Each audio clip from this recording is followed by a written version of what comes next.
आपके रशिया। अच्छा। हेलो, अरे पुतिन साहब बोल रहे हैं क्या? नरेंद्र मोदी बोल रहा हूँ। 5 से 6 घंटे के लिए जरा वॉर को बंद कर दो, लड़ाई को बंद कर दो। भारत देश के कुछ छात्र जो हैं वो वहां पे फंसे हुए हैं, उनको लेकर आना है। 5 से 6 घंटे के लिए लड़ाई बंद कर दो।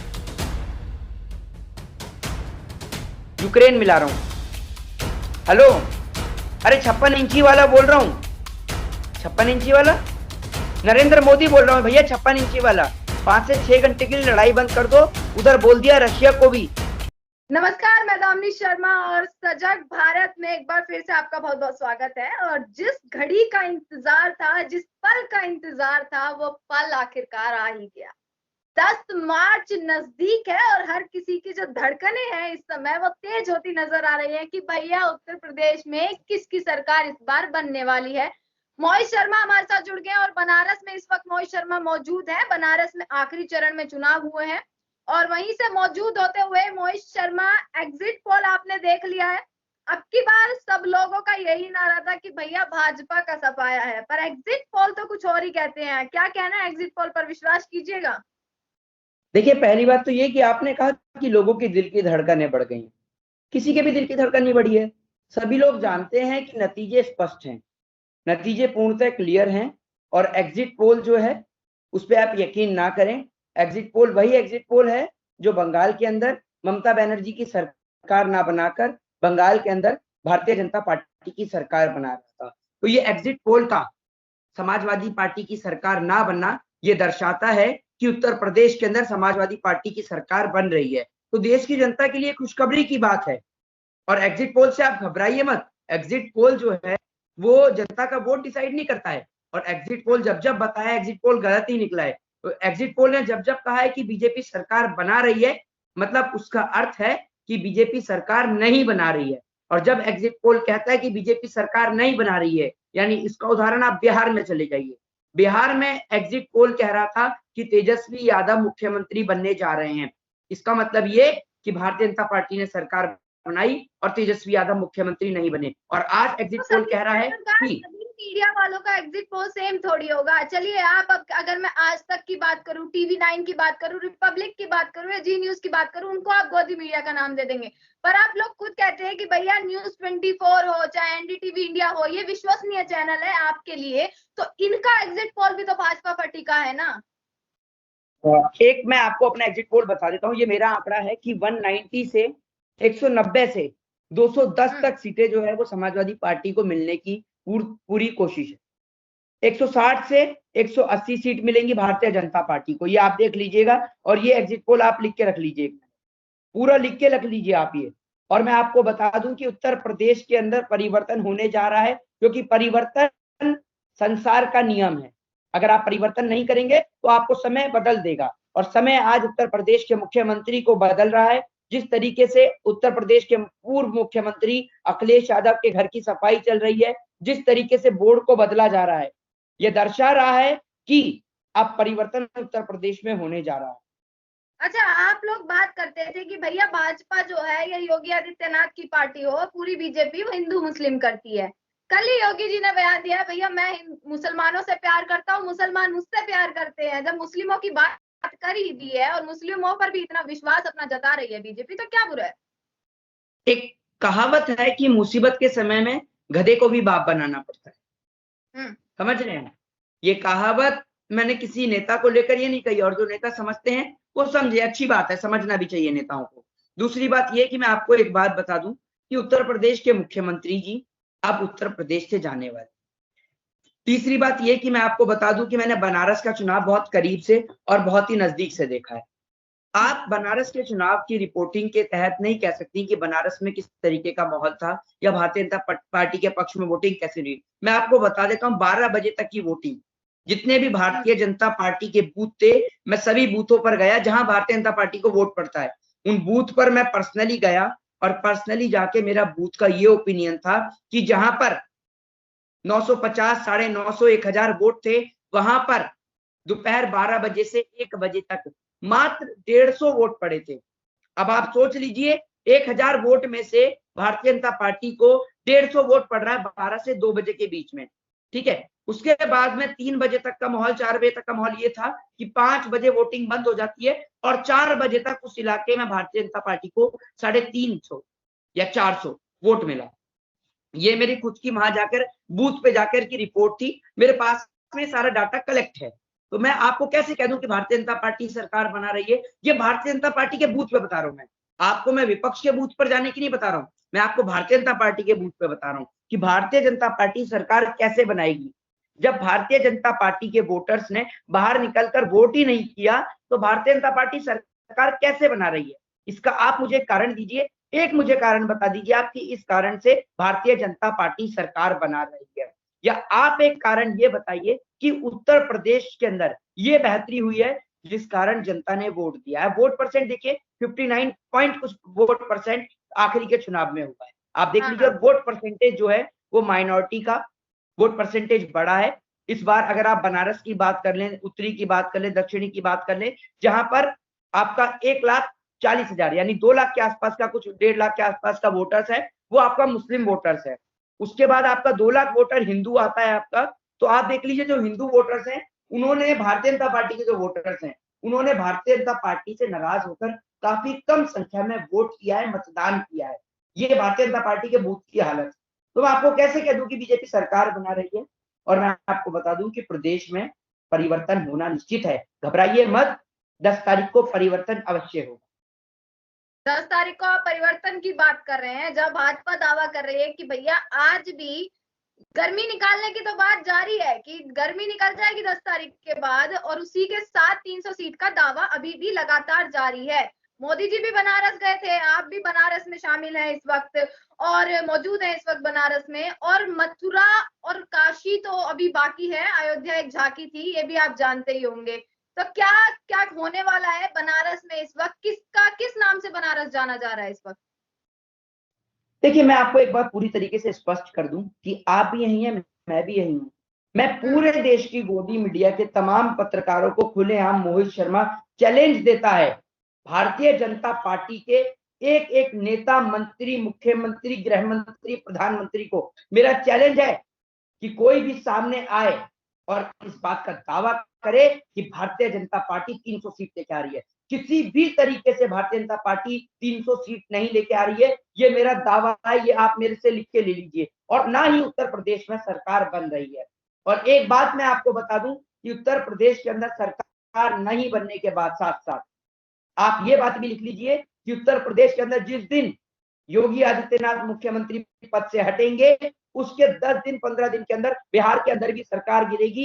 ये बात मैं आपको आज बोल रहा हूँ, ये बात आप मुझसे लिख लीजिए, क्योंकि अब पूरा देश और प्रदेश, अब पूरा देश और प्रदेश अब बगावत कर रहा है। और जब बगावत की आवाज गूंजती है ना, ध्यान रखिएगा, जिस बनारस में मैं बैठा हूं, ये बनारस एक भीख मांगने वाले को भी, ये बनारस इस देश में एक फकीर को भी, एक चाय वाले को भी संसद तक भेज सकता है। लेकिन बनारस जब बगावत करता है, बनारस जब गूंजता है ना, तो ये आवाज संसद तक जाती है। और जब ये आवाज संसद तक जाती है, आप प्रदेश के मुख्यमंत्री को किस नाम पे वोट देंगे? बहन बेटियों का हिजाब उतरवाने की बात करी, उनका घूंघट उतरवाने की बात करी, किस नाम पर वोट मिलेगा? विकास के नाम पर वोट दीजिए ना मोहित, विकास की गंगा बहाए उस नाम पर वोट दीजिए। देखिए सुनिए मैडम, बिना उत्तर प्रदेश के अंदर घूमे आप विकास का अगर नाम लें तो ये अच्छा नहीं लगता मुझे। पूरा उत्तर प्रदेश आपने भी नहीं घुमा, रुक जाइए, सर पूरा उत्तर प्रदेश घुमा आपने? पूरा अयोध्या गोरखपुर घूमे हैं, वहां की जनता उत्तर अभी प्रदेश बीजेपी का नाम ले रही है, कोई तो कारण होगा ना। अगर बोलती हैं तो सुनने का भी दम रखिए। क्या उत्तर प्रदेश गोरखपुर से शुरू होकर, रुक जाइए, क्या गोरखपुर या यूपी जो है वो गोरखपुर से शुरू होकर अयोध्या पे ही खत्म होता है और कहीं नहीं है उत्तर प्रदेश? उत्तर प्रदेश पश्चिमी उत्तर प्रदेश है, फिर आपका बागपत, बड़ौद, शामली, सहारनपुर है, मुजफ्फरपुर है, फिर उसके बाद आप उधर आ जाइए, आपका काशी है, मथुरा है, आगरा है, वाराणसी है, बनारस है। आप क्या समझते हैं उत्तर प्रदेश छोटा सा प्रदेश है? उत्तर प्रदेश के अंदर मेंबर ऑफ पार्लियामेंट की 80 सीट है मोहतरमा, इस बात को आप समझिए। तो पत्रकार मैं आपसे कहता हूं कि आप उत्तर प्रदेश पूरी तरीके से नहीं घूमी है। उत्तर प्रदेश की सिर्फ 4 सीटें ये निर्धारित नहीं करेंगी कि उत्तर प्रदेश के मुख्यमंत्री योगी जी बनेंगे या नहीं बनेंगे। पूरा उत्तर प्रदेश, रुक जाइए, पूरा उत्तर प्रदेश निर्धारित करेगा कि उत्तर प्रदेश का मुख्यमंत्री कौन। ये फैसला पूरे उत्तर प्रदेश की जनता का है कि वो किसको अपना मुख्यमंत्री बनाती है। क्या वो साइकिल के तले कमल को रौंदती है, ये देखने वाली बात होगी। और मुझे पूर्ण यकीन है कि साइकिल के तले और हाथ का साथ लेकर और पूर्ण जनता का विश्वास लेकर कमल को पैरों तले, साइकिल के तले रौंदा जाएगा। ये बात आप मुझसे लिख लीजिए।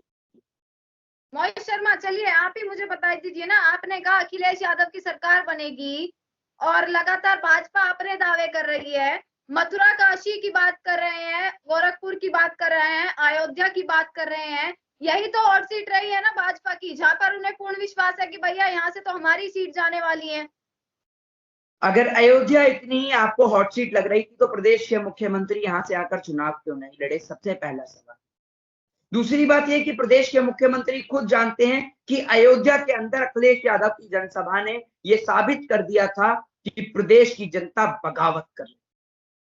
जब अखिलेश यादव की वहां पर सभा में जन सैलाब उमड़ा तो मुख्यमंत्री समझ चुके थे कि अब प्रदेश की जनता बगावत कर रही है और यह बदलाव की मांग कर रही है। प्रदेश के मुख्यमंत्री के चेहरे पर साफ शांति ये दर्शा रही है कि प्रदेश के मुख्यमंत्री अब जा रहे हैं और वो मठ की ओर प्रस्थान कर रहे हैं। बाबा जी का 5 दिन से मठ में रहना क्या संकेत दे रहा है? आखिर बाबा जी लखनऊ क्यों नहीं आए और उन्हें मठ क्यों गए? इसका जवाब दीजिए मुझे आप। बाबा जी मठ में क्यों हैं, लखनऊ क्यों नहीं गए? क्योंकि बाबा जी जानते हैं कि मठ की टिकट अखिलेश यादव कटवाएं, उससे बेहतर है खुद ही काट लें। अच्छा मोहित शर्मा, मुझे एक बात बताइए, आप कह रहे हैं एग्जिट पोल सच्चा नहीं है, एग्जिट पोल पर विश्वास मत कीजिएगा। अगर एग्जिट पोल सच्चा हो जाता है तो क्या आप दोबारा अगर मुझे इंटरव्यू देंगे और बात अपनी बातों पर कायम रहेंगे? बिल्कुल रहेंगे, बिल्कुल रहेंगे, क्यों नहीं रहेंगे, बिल्कुल रहेंगे और बिल्कुल दोबारा इंटरव्यू देंगे। सुनिए, कह देंगे कि भैया ईवीएम में गड़बड़ थी।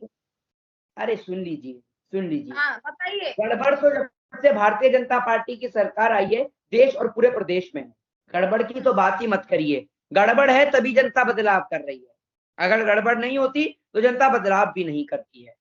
महिलाएं असुरक्षित, नौजवान लाठी और डंडे खा रहे हैं, प्रदेश में किसान आंदोलन चल रहा है, दूसरी ओर नौजवान रोजगार मांग रहे थे, तीसरी ओर महिला असुरक्षित थी, प्रदेश पूरा बगावत कर रहा था।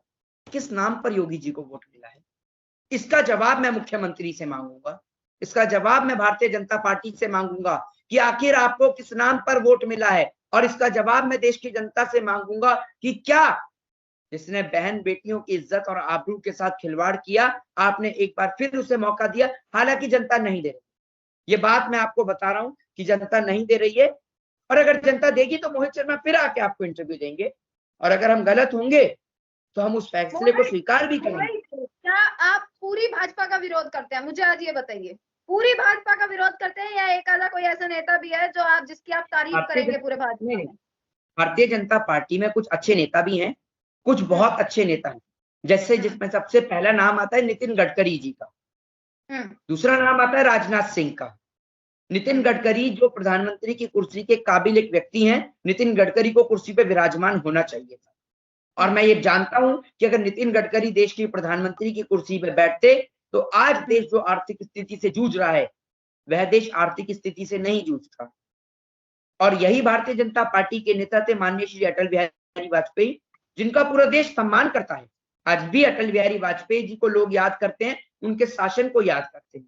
लेकिन भारतीय जनता पार्टी के अंदर जब से नरेंद्र मोदी और अमित शाह जैसे और योगी जी जैसे अपराधी मुख्यमंत्री आए हैं, जब से कुलदीप सिंह सेंगर जैसे बलात्कारी आए हैं, और जब से मालेगांव बम ब्लास्ट की आरोपी जिनके ऊपर आरोप लगा था साध्वी प्रज्ञा ठाकुर जैसे लोग आए हैं, अनुराग ठाकुर जैसे लोग आए हैं, तब से भारतीय जनता पार्टी की छवि जो है वो धूमिल हुई है। और भारतीय जनता पार्टी के यही नेता है जो छवि को धूमिल कर रहे हैं। जी, नरेंद्र मोदी जी की बात कर रहे हैं, हमारे देश के प्रधानमंत्री जी हैं, जो इतने पूरा वॉर चल रहा है यूक्रेन और रशिया में, फिर भी भारतीय जितने भी छात्र हैं सबको सही सलामत अपने देश में सभी छात्रों को वापस लाते हैं। वो तो प्रशंसा कीजिएगा ना थोड़ी सी, वो तो प्रशंसा बनती है। क्या कोई और नेता होता तो वो करता है ये चीज? बिल्कुल बिल्कुल, एक मिनट, ये फोन मिला रहा हूं वहां पर आपके रशिया। अच्छा, हेलो, अरे पुतिन साहब बोल रहे हैं क्या? नरेंद्र मोदी बोल रहा हूं। 5 से 6 घंटे के लिए जरा वॉर को बंद कर दो, लड़ाई को बंद कर दो। भारत देश के कुछ छात्र जो हैं वो वहां पे फंसे हुए हैं, उनको लेकर आना है, 5 से 6 घंटे के लिए लड़ाई बंद कर दो। यूक्रेन मिला रहा हूं। हेलो, अरे 56 इंची वाला बोल रहा हूं, 56 इंची वाला नरेंद्र मोदी बोल रहा हूं भैया, 56 इंची वाला। 5 से 6 घंटे के लिए लड़ाई बंद कर दो। उधर बोल दिया रशिया को भी, आपको भी बोल रहा हूं 5 से 6 घंटे के लिए लड़ाई बंद कर दो जरा। भारत देश के कुछ छात्र हैं, उनको वापस लेकर आना है। मतलब जिस लड़ाई को अमेरिका नहीं रोक पाया, उस लड़ाई को नरेंद्र मोदी जी रोक पाएंगे, जिनकी पार्टी के नेता ये कह रहे हैं, सुनिएगा, जिनकी पार्टी के नेता ये कह रहे हैं कि जहां पर एक व्यक्ति का शव आएगा उसकी जगह पर 18 बच्चे आ जाएंगे। आप एक बात मुझे बताइए, अगर वही बेटा किसी नेता का होता तो क्या देश के नेताओं का ये स्टेटमेंट होता? मैं आपसे पूछता हूं कि अगर वही भाई की जगह पे आपके परिवार का कोई सदस्य या परिजन होता तो क्या आप इस बात को स्वीकार करती? इस बात का मुझे आप जवाब दीजिए। जो ये भारतीय जनता पार्टी के नेता ने जो बयान दिया है, क्या आप इससे सहमत हैं? मतलब सुनिए, मतलब अंतिम बार उस माँ को हक और अधिकार नहीं है कि वो अपने बेटे का अंतिम बार शव देख सके, चेहरा देख सके? बताइए आप मुझे। मतलब जब प्रधानमंत्री के जब प्रधानमंत्री के लाखों करोड़ों रुपया के यात्रा पे खर्च हो सकता है, जब प्रधानमंत्री मोदी की लाखों करोड़ों रुपए उनके खाने पे खर्च हो सकता है, लाखों करोड़ों रुपए हेयर स्टाइल और ड्रेसिंग पे खर्च हो सकता है, तो क्या विदेश में